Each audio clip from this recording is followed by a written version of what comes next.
Now Media Radio. Hi, everyone. I'm sending you good vibes and a great big hug. Welcome back to Be Better with Suzan. I'm your lovely host, Suzan Nguyen.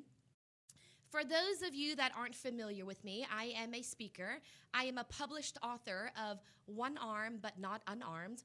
Also, I'm a life coach on helping others overcome adversity, hardship, and loss. I really love this platform at Be Better with Suzan, and the reason why is I'm able to connect with the community, to be able to shine a light on powerful stories and messages from amazing people. So today in studio, I am extremely excited to introduce my good friend, my mentor, one of my biggest supporters, my brother from another mother. I could go on, but I won't. Derek LaHare. Good morning. Good morning. So glad to be here with you, Suzan. I really am. Oh, Derek, you know, I love you so much. You have been a huge part of my journey, and you're my go-to, right? When I get excited about things, I call you when I need, some guidance or whatever the case is, when I need a good laugh. So I appreciate you. I'm happy you're here. Why don't you tell us a little bit about yourself? Yeah, so my name is Derek LaHare. Grew up right here in North Houston, just 30 minutes up the road. Was born in Florida originally, but my parents were here. They split when I was 5 in 1985, but spent the rest of my time in Houston. Was fortunate enough to be able to grow up on that north side, and then, of course, went to college out in San Antonio, where I met my girlfriend, who is now my wife. Yes, we just celebrated 13 years last Monday, which is incredible. Congrats, you guys. Thank you. And we have a beautiful 8-year-old daughter named Autumn really is Rose. beautiful. Thank You. So yeah, it's been an incredible journey thus far. So happy to be here with you today. Thank you so much. And why don't you tell the audience how we met? So we met at work. It was an amazing story. So I remember very early on we were hiring for a coordinator position, and our boss at the time, our vice president, came in and said that he had found the person for the job, and told us a little bit about you. And I was so excited to be able to meet you, and that's how we met. And I think it was 7 or 8 years ago. Yes, it was. It was a very long time ago. And shout out to Mattress Firm. It's where it all began for me. That was my first speaking engagement at their national corporate conference in front of 1,200 people. We were just talking about that earlier. So for me, it's where it all began. And Mattress Firm, the corporate office, will always have a special place in my heart. So why don't we start off with a fun fact about you, Derek? Fun fact about me. Let's see. Let's make sure it's appropriate, okay? This time I'll do my best. Fun fact about me, I'm a really big guy, but I have a really tiny car, a project car that I'm working on at home. And it's a little 2-door, 2-seater that my daughter and I work on almost every weekend. And then, of course, when we're not working on it, we're taking it for rides, going to the park, going out to the lake, doing stuff like that. I love that, the Del Sol, The right? Del Sol. So The when you Del see me Sol. get out of that car, you would not imagine that that I And could have ever love gotten it. in. I love it because you do have a passion for cars. I do. I see the pictures, I see your work, and I love how you continue to spend time with Autumn and have those daughter moments with her. It's so special. Thank you. And she is so beautiful. So beautiful. I know. It's amazing to me. And she just came up to hug me, I think it was yesterday, and I realized that her arms are pretty much up to my chest right now. So that happened very, very fast. Wow. Yeah. That's amazing. The last time I saw Autumn was at our lunch in Chinatown. Mm-hmm. How fun was that? Just about a year ago this month. That was so fun. That was amazing. We'll have to do that again. We need We'll to, have for do sure. that again. All right, so I would love to jump into Derek's story, but before we do, let's go to a quick commercial break. Thank you.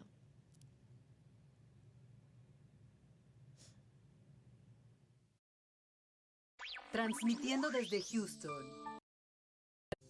What if you could reach thousands of potentially new clients in just seconds with the sharing of just one business card? It's not possible with your old business card, but it is with Now Media's new video business card. Hi, I'm Michelle Merhar. You may remember me from the morning news.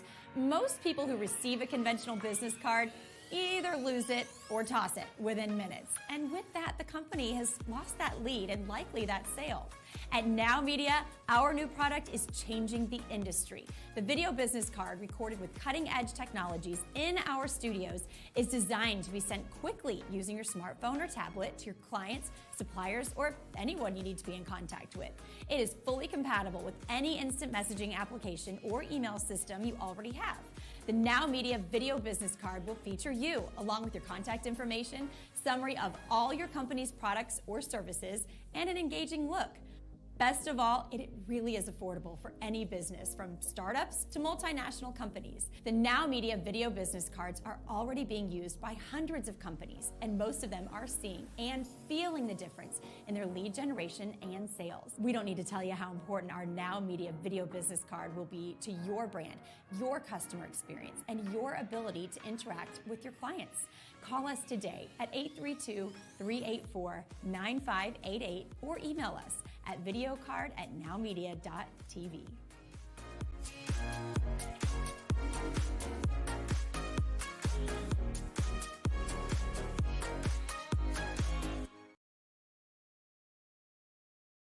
Welcome back. So earlier I mentioned that we have an amazing guest in studio by the name of Derek LaHare.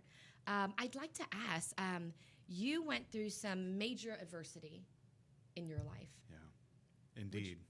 Would you be able to share that with us? Absolutely. So when I was about 5, my parents divorced. And that's probably not unlike a lot of people that are out there listening today. Most of my friends have parents that are divorced. I think statistics are probably 1 in 2 couples, before the course of their marriage is done, they end up splitting up. And so at that time, some things started to happen for me, some changes. And I began to have some moments of just anger and severe depression and feeling like I had been abandoned. Now, my mom was really cool because she was in the mental health industry when she lived in Florida. She worked for the Palm Beach Medical Society. And so Mom realized very quickly that with all of the changes happening in my life, that it would probably be best if I saw a child psychologist. So we began doing that, and a couple of months went past, and things for me actually weren't getting better, they were getting worse, and nobody could really understand why. And I think what most people had no clue about at that time was that a lot of what was happening to me internally and externally wasn't just because of my parents' divorce. It was because at that same time, I fell victim to a sexual predator. And it was at that time that I began being sexually abused by someone very, very close. And I think that was what people were seeing. They weren't noticing it. And it was happening right under the noses of my parents. It was happening right under the purview of my friends and family, and even my psychologist at the time. And that took place for a period of months upon months upon months. I think I actually went from maybe the age of 5 to about 6.5 before anything came out about that or came to light. And that was a relatively common occurrence. It was every week or every other week. And so that abuse began to undo in me a lot of things. And so because of that, I went through a lot of trials and difficulties. Imagine being 5 and having that happen. And so I never thought, I think growing up, that something like that would happen to me. Of course, even then, wasn't really aware of what that was, because the 5-year-old mind can't really process. In fact, when children disclose to people today that they're being abused, they won't say I'm being sexually abused. What they'll tell their parents, or what they'll tell people that they trust when they do disclose, if they do disclose, is what's happening to them. So they'll describe in very graphic detail what's happening. And so it was a period of time for me where I remember just having a pit in my stomach for months and months and months, because the person that was abusing me was using all sorts of threats and manipulation and lies and coercion to get me to comply so that I wouldn't tell. And it took a very, very long time for that to come out. But when it finally did, it just felt like my world split completely in two. It changed everything about the future, everything about the course of my life in ways that even then there was no way that I could begin to comprehend. It's a heartbreaking story, and I truly, I'm appreciative of you sharing that with me and with us. when you say that you were able to open up and share those emotions, and you said your world completely changed, how does that look like? It's interesting. I've always equated it to, being close to, I think, 6 or 7 years old and being upstairs in my bedroom, thinking about, because my parents had divorced and we lived in a tiny 2-bedroom apartment, and wanting to tell my mom what was happening. But the person that was abusing me was doing what sexual predators do is a really good job of making you feel like if you tell anybody, something bad will happen. And so this person had used little things at first to get me to comply as they groomed me. And then they started to use big things. So little things at first was, don't tell anybody, you'll be in trouble. And that graduated into, over the course of time, you begin to feel guilt and shame about what's happening. But you're 5 or 6, you don't really understand. And so what they started to do was threaten bodily harm or bodily injury. And the worst, which is really interesting, but probably the most effective for me, was they told me that if I told anybody what was happening, that Santa Claus wouldn't come, and that everybody would know just how bad I had been. And to be 5 years old and think about the idea of Santa not visiting you, it's a really hard thing to deal with. And I remember sitting upstairs in my bedroom night after night after night, trying to get the courage up to tell my mom what was happening to me, and just thinking that if I did, I knew the trade-off, at least in my mind, was going to be that Santa wouldn't visit me. At some point, the guilt and the shame and everything that I was experiencing outweighed the consequence for me. And I remember going downstairs one night and telling my mom in pretty graphic detail what was happening. And the rest from that point on is somewhat of a blur, because talk about the shift in the world and how everything begins to split. What I had done was the right thing to do. Absolutely. So many people don't get that opportunity. There's probably people out here listening today that are well into adulthood or even advanced in age and maybe have had something similar happen but have never had the opportunity to share because they're scared or fearful of what might happen. Right. For me, it was the equivalent of pulling a pin on a grenade and just tossing it in the middle of my living room. Any semblance of family that I had at that point disintegrated. Now, that wasn't my fault, and I think that's what's important for people to know. The person who was sexually abusing me, it was their fault. Absolutely. What they had done. Absolutely. They caused a rift in the family. They caused those relationships to deteriorate and to go away. But that, for me, was really the beginning of my book, because that's where my mom very quickly realized, because this had happened, now it was even more important for me to get better help, advanced help. And so many people don't get that chance. And so I'm very fortunate to have been at that age. The way that it happened, of course, terrible, heinous crime, not something I would ever wish on anybody, no one at all. But at the same time, so glad that that I didn't wait any longer to tell my mom what was happening, because healing really started for me at an earlier age, I think, than I could have recognized. Yeah, and I applaud you for that. I really do. I can't really speak on your situation because I haven't experienced anything close to that, but I can understand what you're saying. Some people experience that, but they're afraid to speak up, right? They're fearful. They don't want to be the reason why there's a rift within the family dynamic.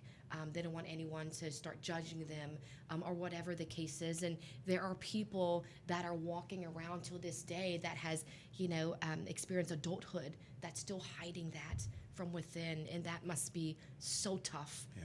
Fortunately, you were able to speak on it. You finally opened up to your mom, and you were vulnerable, and you spoke your truth, and that has helped you come a very long way. Indeed, it has. The thing that I wasn't prepared for was my healing journey really began at that moment. But what I don't want to give anybody the impression of is that things just started to get better and continued to get better. I want to be real about the fact that while I'll never regret doing that at that age, I was so fortunate to be able to do that. There were a lot of lows in there too, some very deep valleys. but that's part of the healing journey, to get to go through those. For me, I'm glad that I got a chance to do it a bit earlier than a lot of other people. And that's one of the things I hope today, that anybody out there listening who maybe has had something similar happen and hasn't had a chance to come forward, hopefully will. It's not an easy journey to healing, but once that starts, I can promise you we'll all be in a much better place. Thank you for sharing that. And absolutely, earlier you mentioned you experienced the low of the lows, right? And it's a healing journey. It's a healing process. So it's not the fact that, okay, you open it up and bam, you're good. It's continuation healing. It's a healing journey. And one thing I've learned as well is if we don't give the pain the attention it needs, it will continue to return for resolution. And many people say, it heals with time. To me, I feel like we are able to adapt better within time, and we get stronger, and we're able to deal with it in a better mindset. But it's not easier, though. No. Right? Would you agree with that? I totally agree with that. I think you talk about it coming back for resolution. That's really it. Anything that you bury that does not get resolved ultimately always comes back. And it will be at places and times in our lives when we least expect it. For me, I was fortunate to be able to have that counseling and that healing. I think in terms of therapy, I'm not afraid to admit, in fact, I'm really proud, but like 9 or 10 collective years of my life have been spent in front of doctors and people that were really trying to help me heal. But again, that said, at that young of an age, there are just things that you don't realize. For me, being 5 years old and having to go to a doctor for something bad that happened to me meant that, okay, I'm sick. Something has happened to me. If I go to the doctor will help me, and then I'll automatically be better. And that's a very 5-year-old way to look at something. But unfortunately for me, I carried that model into adolescence and adulthood. I've been through therapy. I've been to the doctor. I'm well. I'm done. This is it. I can put this all behind me now. And what I never expected was for what I had been through as a kid, that sexual abuse, to come back knocking later in my life. But it did. Whenever I tried to enter into a serious relationship, whenever I got close to somebody, when I had my first child, the things that you don't think that it will come back to affect, it always does. And for me, it was not just managing the pain, but having a plan for it, and knowing that I was susceptible to it, and not to block it out, but to use it in a way that would be healthy for me and beneficial. I'm so proud of you, Derek. I really am. I love you so much. I love you too. Here, give me your hand. I really do love you. I love your story. I love you for sharing it with me. And you're right. I feel like a lot of us, we go through painful situations. It's all different, right? Yeah.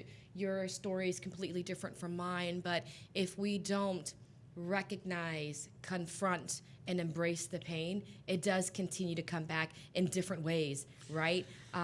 For instance, people walking around and spending money on shopping, and they're taking out that way, or bad relationships, or self-medicating, or drinking. I mean, it masks itself and it comes back in very dangerous ways.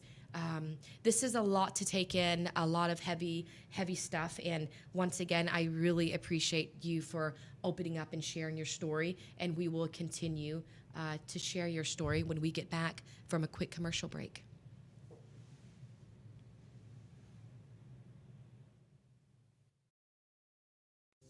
What if you could reach thousands of potentially new clients in just seconds with the sharing of just one business card? It's not possible with your old business card, but it is with Now Media's new video business card. Hi, I'm Michelle Merhar. You may remember me from the morning news. Most people who receive a conventional business card either lose it or toss it within minutes. And with that, the company has lost that lead and likely that sale. At Now Media, our new product is changing the industry. The video business card, recorded with cutting-edge technologies in our studios, is designed to be sent quickly using your smartphone or tablet to your clients, suppliers, or anyone you need to be in contact with. It is fully compatible with any instant messaging application or email system you already have. The Now Media Video Business Card will feature you, along with your contact information, summary of all your company's products or services, and an engaging look. Best of all, it really is affordable for any business, from startups to multinational companies. The Now Media video business cards are already being used by hundreds of companies, and most of them are seeing and feeling the difference in their lead generation and sales. We don't need to tell you how important our Now Media video business card will be to your brand, your customer experience, and your ability to interact with your clients. Call us today at 832-384-9588 or email us at videocard@nowmedia.tv.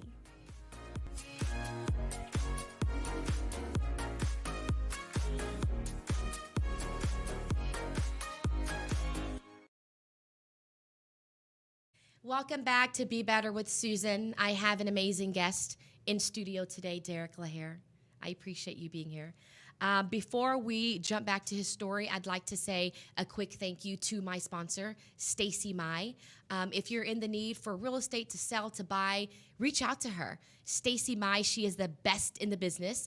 She's with Champions Real Estate Group. Pick up the phone and give her a ring. Her number is 832-744-4084.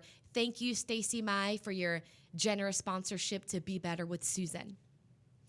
So back to your story, Derek. Once again, I couldn't say thank you enough for sharing that powerful story with me. I realize that it's not easy. So once again, I am just wholeheartedly grateful, and I mean that.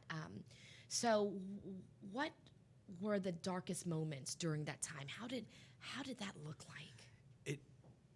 We talked a moment ago about pain manifesting itself in different ways, especially when you are not paying attention to it. And for me, it manifested itself in a couple of different ways. At a very young age, I developed a severe obsessive compulsive disorder, which I don't know that anybody at the time really correlated to the abuse, but I had an obsession with checking the locks on the house before I could leave, or I couldn't leave unless I had turned this way or made this many steps towards the door. It became crippling to the point where I could almost not function in daily life, and ended up having to go back to the doctor for that because nobody really knew what was happening. It was just a lot of changes. I developed a nervous tic, even a bit of a stutter, which for me is interesting because I love to talk. And so that was really painful, and it really took away my voice even more. And that's one of the things that I think victims of sexual abuse will recognize is we're often silenced by the person who's perpetrated the crime.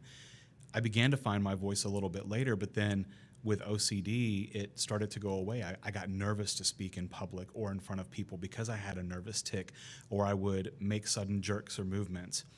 The other thing that it did was it resulted in a ton of insomnia, because the person that attacked me would often come in the middle of the night to do that.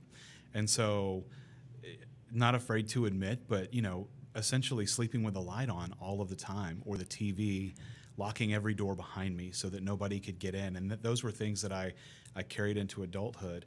I didn't go into my first walk-in closet until I was probably in my late 20s. It took me 25 plus years just to be able to go into a closet. And those are things I think that people often take for granted. Those are normal everyday things. As I started to get older and healed from those things, though, depression manifested in my life. And it wasn't until I was in high school that I realized something was very, very wrong. I was having incredibly dark thoughts. I began to drink pretty heavily, party a lot. My mom was the only person that was there for me, and she told me if I ever did drugs, she would kill me. So that was like the one thing I felt like I couldn't do, but everything else, anything else in terms of risk, I was partaking in on a pretty consistent basis, just to try and drown out what I was feeling. The pain had come back, but I was having trouble processing it and coping with it at this new age. I wasn't 5 anymore. I was 16, 17, and starting to develop really key relationships in my life and not understanding what I was feeling. Feelings of abandonment, feelings like I had no self-worth. I didn't love me. I'm not ashamed to admit that. I just felt like that was something that was never going to happen for me. And if I couldn't love me, then why would anybody else? And so anytime that I met somebody I liked, I just chalked it up to, well, this will never work, because once they find out what's happened to me and they know just how damaged I am, they're not going to want to be with me. And I fell into a very, very deep depression. from the age of about 17, 18, 19, 20, started to come out. Went to a 4-year university, wanted to do something with my life. I didn't just want to sit around and do the same old things with the same old people. I felt like I wasn't really advancing. And so I went to a 4-year university. I moved away from home, and I lost my support system. And it was in that time that I think I experienced the darkest period of my life, a very crippling depression that involved, contemplating ending my life multiple times in multiple ways. And that was, I think, the lowest of the low. My girlfriend and I had broken up. I was not around any of my friends. I didn't have access to them. I was in a completely new place. My mom wasn't there. I didn't know anybody, and I felt more alone, I think, than I've ever felt before in my life. And some very dark moments took place in that time that were almost indescribable. And I know we've talked and you've had similar moments. And so I think that's not unique to people that have experienced pain. No matter what the circumstance was that caused it, the thing that unites us in that respect is that pain. And so, I just want people to know that if they're out there feeling like that, it doesn't have to end that way. Yeah. And I think that's what's most important. You're absolutely right. And we've shared our stories together. Regardless of the experience, the pain is what actually brings us together. Yeah. And we can understand each other on that level. When you mention, contemplating, taking your own life, I thought about that, self-medicating, right? Lowest of the low, right? But one thing I can say now is that our past doesn't define us, right? And it's only made us better. Right? And it's so hard to even process that, right? Like when I'm how I am and I'm, super bubbly and I'm, excited about every little thing, and people are like, are you really that happy? Like, why are you so happy? And some people just can't really process and understand that. It's so hard. It's so tough. We've experienced the lowest of the low. We've experienced moments where we didn't want to be alive. We experienced moments where we didn't think anyone could ever love us again, right? But it can happen. It does happen. It's happened for the both of us. Life has gotten better, right? So one thing I must say is please don't think that your past experiences can define you in any way.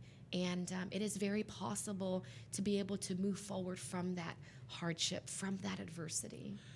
And I think that's what was tough for me to realize, and it's tough for a lot of people to realize is that's not the whole story. That's just a chapter in the book. Yeah. And if we're at a moment in our lives where that chapter keeps getting repeated and reread, one of the things that was important for me to know was that you don't just become better overnight, but it's the recognition of a destructive pattern. And that's what I realized, was that I wasn't advancing to the next chapter. And there are so many blank pages in that book that have yet to be written. And so I can reread that chapter, but if I dwell on it for too long, that can be a very dark place for me. Absolutely. And you're absolutely right. Our past doesn't happen just to define us, but it can be part of who we are, and we can use it to make ourselves better. Yeah, you're right. It is a part of who we are, and we can take those lessons that we've learned, those hard lessons, and help others overcome anything they may be going through. And that's something I believe in. In the beginning, I feel like I was so embarrassed of how I felt, right? I didn't want to share. I wasn't ready to be vulnerable with anyone. That's why I was angry. That's why my emotions got the best of me. That's why I let the anger destroy my life, and I ended up in jail, right? Over, a confrontation that happened. That's why I started self-medicating, because I wasn't vulnerable. I wasn't ready to speak about it. But once you are, magic happens, things change. And one thing I've learned is never be embarrassed of your story, because it can actually help inspire others. And also, every time I share my story, just like what we were speaking earlier, every time I'm crying, every time I get emotional, I'm actually healing, and it feels really good. So thank you so much for sharing that. And something else I wanted to touch on was emotional pain, right? It's something I actually speak on in my TED Talk as well. It's about recognizing, confronting, embracing pain. It's about being vulnerable. It's about identifying emotions. And emotional pain can be so dangerous. It can be as crippling as physical pain. So it's crucial that we are vulnerable and that we recognize it and confront it. And just like you said, it doesn't happen overnight. I am still working on being better. Right. Every day, each day, there are some days where I have hard times. And sometimes when I'm a little bit negative and I'm thinking, oh, this isn't working out, that isn't working out. But then I realize if I allow myself to be negative for a long time, then it's only going to pull me back to that dark place.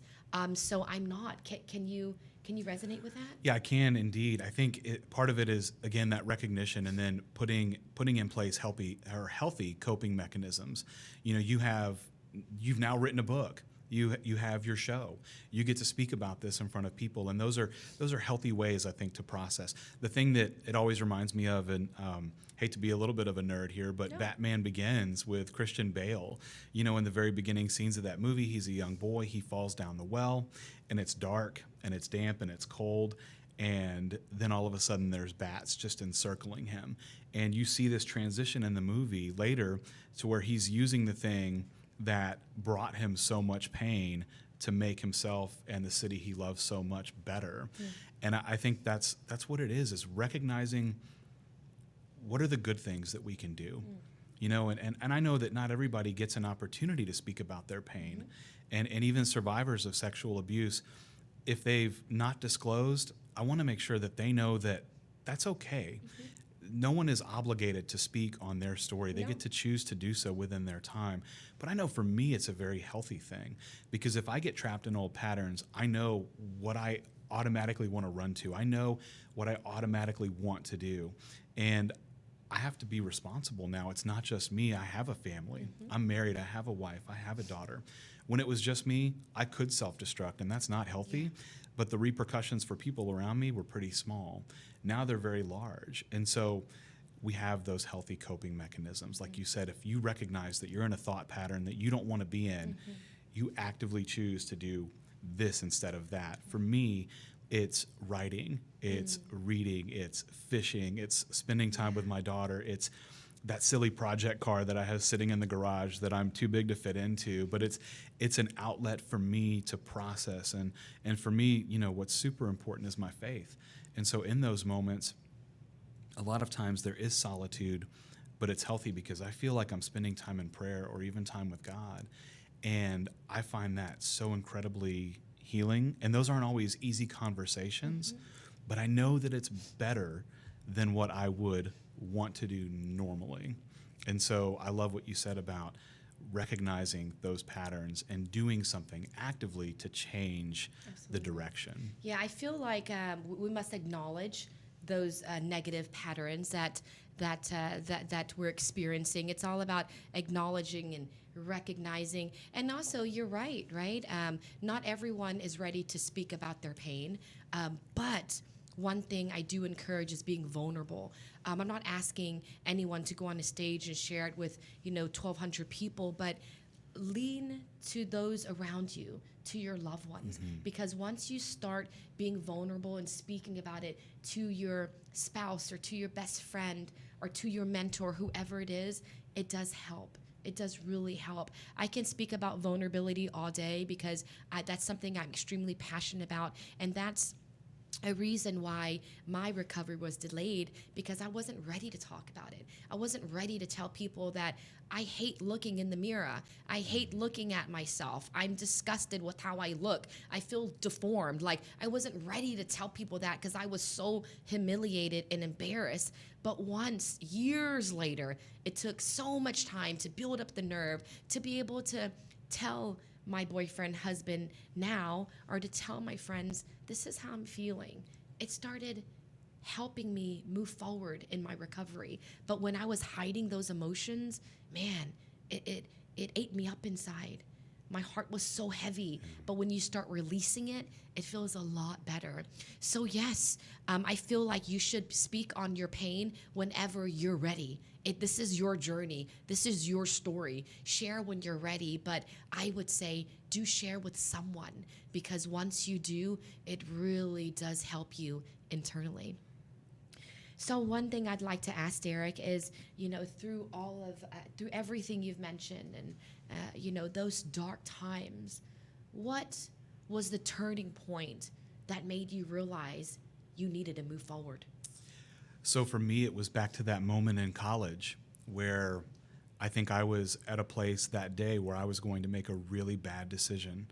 I was sitting outside, reading, studying. The day was beautiful. I remember it was a crisp, clear blue day. I think it was in February probably of 2001. My life had just been in shambles. And I remember putting my head down into my arms and just hiding in public in plain sight. I think most people probably thought that I was asleep. But what I had really started to do was to pray. And that wasn't something that I had done prior to. I want to be clear about that. That wasn't a place that I really turned. And I just remember thinking all of these negative thoughts and feeling overwhelmed by the weight of the world and just crying out to God and saying, if you're real, because I wasn't sure at that point, if you're real, just send me one person. Just send me someone to connect to. Because like you said, when you share is up to you, but sharing is important, because I think one of the greatest lies the devil ever told is to make us feel like we're all alone in our suffering and our pain. And human connection is why we're here. I think it's by design. And I remember feeling just so down at that moment, and then hearing a voice say, excuse me. And I remember looking up, and I had had my face buried for so long, the light was almost too bright and overwhelming, and there was a man standing in front of me. And he didn't look like he belonged there. He looked quite a bit older than everybody else that I had seen on campus. And I thought, what does this guy want? Maybe directions or something like that. And he said, hi, my name is Mark. This is going to sound really crazy, but I was walking past, going to the library to have a meeting with some students, and I just felt like God told me I should speak to you. Oh, my God. And it was wild. Oh. That was really the beginning for me. It was like, I'm not alone in this. He is listening. Oh. Just because it happened to me doesn't mean that he wasn't present, or that he wasn't there, or that he wasn't watching over me. I think a lot of people wonder why bad things happen to good people. The deeper question I think most people want to ask is, if God exists and he loves me, then why would he let bad things happen to me? And I think it's a consequence of sin in the world and pain. The person who chose to do this to me was fighting their own battle. And unfortunately, the way that they chose to deal with it manifested itself in this way. And I remember looking at this gentleman thinking, is this real? Was I really just praying for one friend, and here this guy is? And now he's inviting me to Bible study? Like, wow. There's no way on any other plane in this universe that could have happened. And so I began to get involved in the student ministry, which I thought was really amazing. But even more so, I was taking psychology classes in college. I wanted to learn more about myself. They say that people that have had like the most trauma want to go into psychology or the psychological field, and that was me. I minored in it, but I wanted to learn more about myself. And the turning point for me was the recognition of, I was doing a report for school, and I remember diving into the statistics of children of sexual abuse. And what I think alarmed me the most was that they're not in my favor. They're not in our favor at all as survivors of sexual abuse. They're just not. The divorce rate increases, the increase of alcohol and drug abuse. And that's not to say that if you've been sexually abused that you're destined for those things, right. But there is a greater propensity for those things to happen in your life. And I knew that I wanted to be married.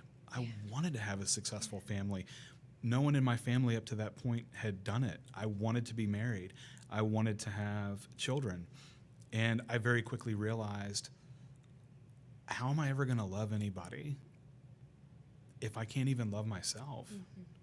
And so I think that was really the turning point for me. It was a recognition of a need for God in my life, but it was also the understanding of, hey, the reason that this hasn't been successful for any generation prior to me and my family is because we're in this vicious cycle. No one really understood what that meant. And so I knew that at that point in my life, I needed help more than ever. And so I chose to go back and to see a doctor in my early 20s that I knew would, I think, help me. My mom was very instrumental in that. I'd begun going to a local church, Max Lucado's church, Oak Hills, and they said, sorry, Derek, we don't really do anything like this, because I was reaching out for help. And they said, but we do know a guy who does. And they put me in touch with this man that I just feel like single-handedly helped change the course of my life. Because I told him, here's what I want out of it, but I feel like right now I'm my own worst enemy. I'm letting all of this stuff from my past define me and stop me, and I don't want that for me anymore.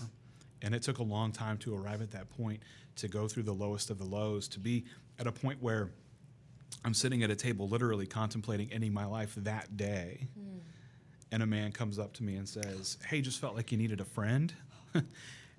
And that was next step for me. Yes, So. that's an incredible story. Thank you for sharing. Thank That you. gave me goosebumps. And what is your friend's name? You said he has completely helped you change your life. What's his name? So Mark was the gentleman that introduced me, and from that point I got in touch with campus ministry. It was a gentleman named John Allert. He was super, super instrumental. And then in San Antonio, the doctor that I used that helped me was Dr. Steven Cervantes. Thank you. I don't know if he's out there now, but if he is, Thank you oh my so gosh, much. thank you Yeah. so much.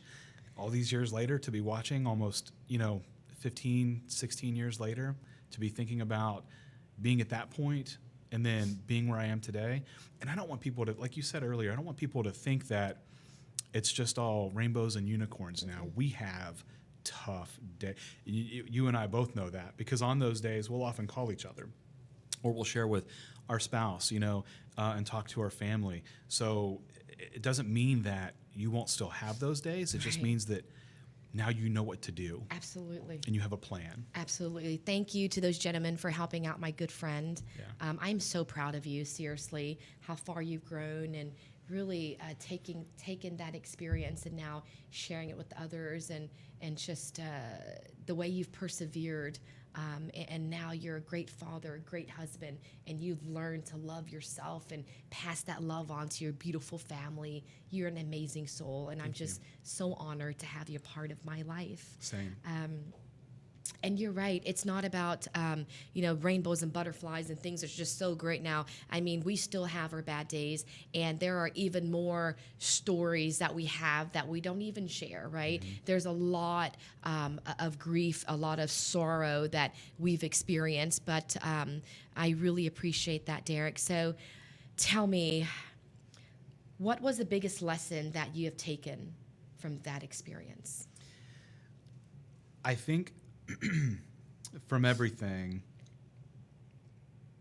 I was under the impression for so long that what happened to me was just for me, that it couldn't help impact other people in a positive way. I don't know why I never really made that connection. And I'm fortunate enough to be in a spot where before my father passed away, I forgave him. And I'm also in a spot where, and this may be controversial to some, but I've had the opportunity to forgive the person who sexually abused me, who raped me all those months, all those years, to be in that spot. That was really the beginning of freedom for me. They say that bitterness is like taking a poison pill and waiting for the other person to die. And that forgiveness, though it's not easy, and it is continual. And it was a choice that I made, even though I know some would say, I could never. How could I? I was there too.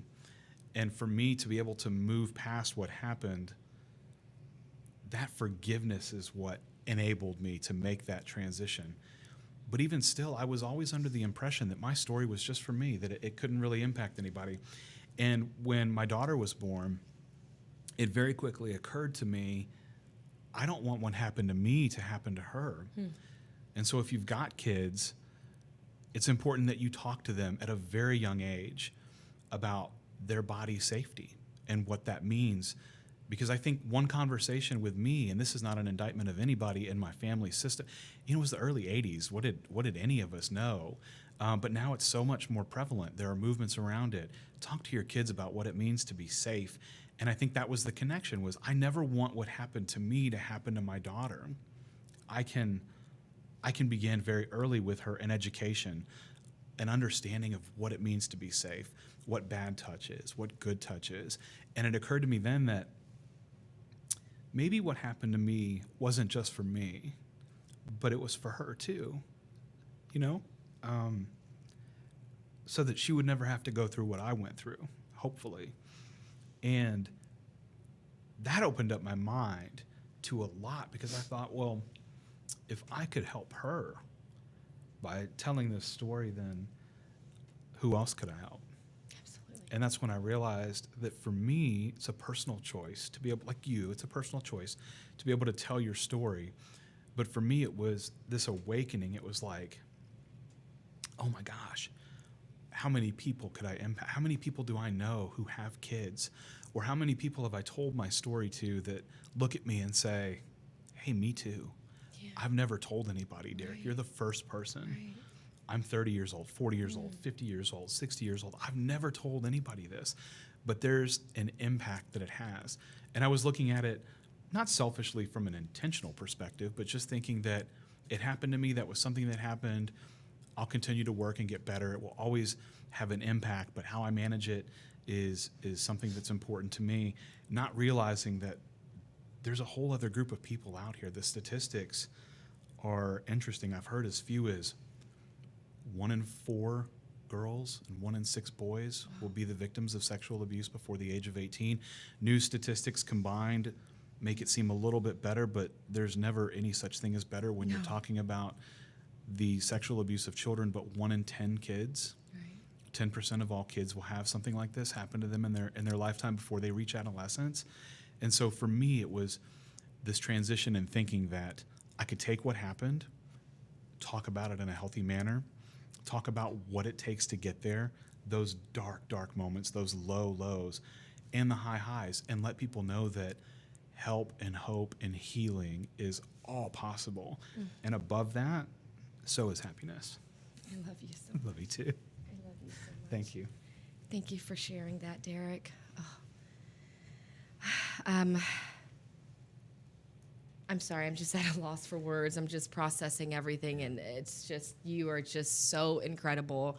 Your story is just so powerful, and I get lost in your story. I think about what you must have experienced, and where you are now, and I'm just so proud of you. I just love you so much, and I'm just so grateful that you're here sharing your story. And I guess the final question I have is, I think you went over it, but I just wanted you to echo it.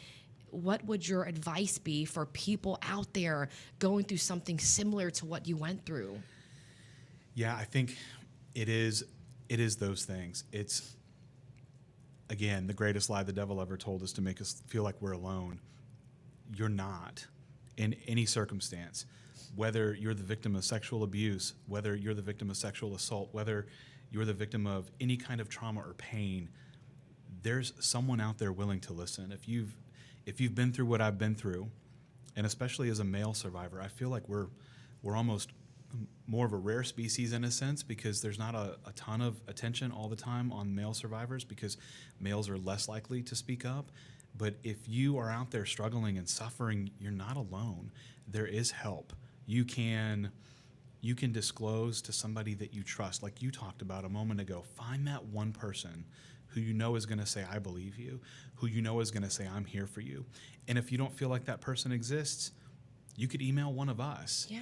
And we can put you in touch with the right people. There's RAIN up in New York, Rape, Abuse, Incest National Network. They have a hotline full of qualified professionals. All they do is talk to survivors of abuse. And sometimes that's the first time anybody's ever reached out. So if you don't feel like your system is safe enough, or maybe it happened within that family dynamic and you don't want to talk about it with them, you want to talk to somebody, look up the RAIN hotline, RAINN.